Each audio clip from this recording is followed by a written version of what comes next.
Tusindvis af usynlige morder infiltrerer dagligt vores grundvand. Mordene virker som gift for den danske befolkning. Mordene har navnet PFAS. De bliver brugt hyppigt i konventionel landbrug i form af sprøjtemidler, som efter et stykke tid siver ned i vores danske rene grundvand, hvor den danske befolkning får 98% af deres drikkevand fra. Det er nu, hvor vi som samfund skal stå sammen, og vi skal lave en indsats for at tage en ny retning. Den korrekte retning, den grunde retning. Vores formål er selvfølgelig at sætte stop til forbruget af PFAS-sprøjtemidler i landbruget i 2035, for at skabe en grundere og sundere fremtid til vores efterfølgende unge. OSD-områder er essentielle for fremtiden af vores egen drikkevand eller grundvand. Derfor er det absolut nødvendigt, at disse områder ikke bliver udsat for konventionelle landbrugs farlige møder, fordi de forurener vandens kvalitet, og det er så os, der står overfor konsekvenserne. OSD-områder udgør ca. 17.500 kvadratkilometer.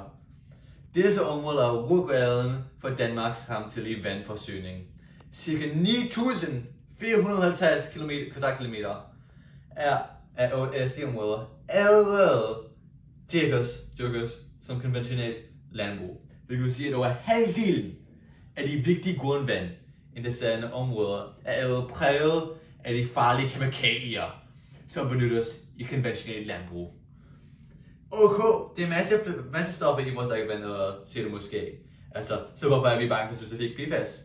For det første er PFAS kendt for at forstyrre hormonerne, svække immunsystemer og øge risikoen for nyere testikelkræft.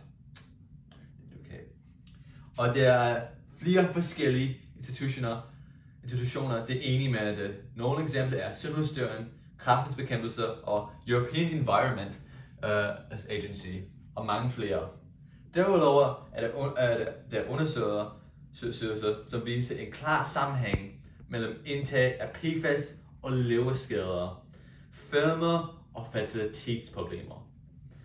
Hvis vi ikke beskytter vores drikkevand mod PFAS, pesticider og de andre lignende kemikalier, det siver ned i vores vand hver dag på nuværende tidspunkt. Hvad næste? Eller vi med at ignorere andre trusler mod ting som mad og jorden, så vil vi med at ikke have adgang til nogen af de ressourcer, en sydens samfund kræver.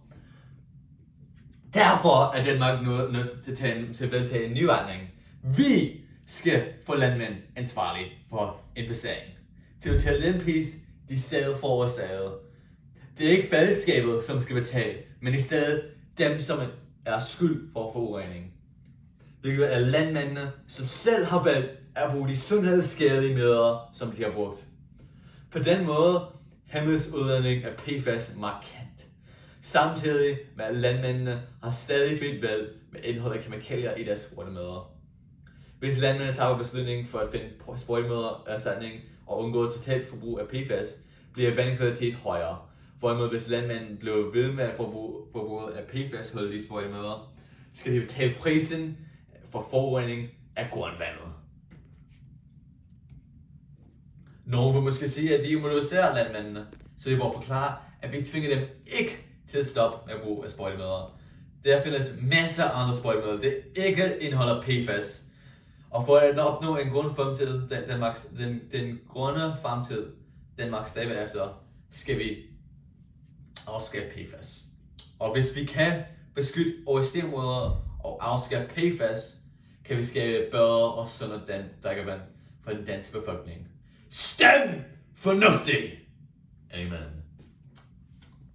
Da vi har valgt vores målgruppe var ældre mennesker, måske mellem 45 til 60 år, tog vi beslutningen for at anvende Facebook som vores medier.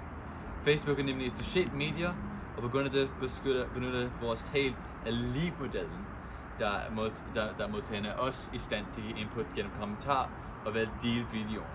Og på den måde bliver til afsenderen. Da vi anvender lead-modellen, betyder det, at vores tale skal tiltrække og ikke skubbe budskabet frem til modtageren. Altså vi bruger pull frem for push tankemåde. Da modtager har en virtuel firewall, hvilket er en slags følelse i menneskers hjerne, skulle vi fange deres interesse i begyndelsen af interviewet. Altså engagement-sektionen i Elite-medaljen. Og det gjorde vi ved at benytte nogle værdiladende ord som tusindvis, usynlig og dagligt.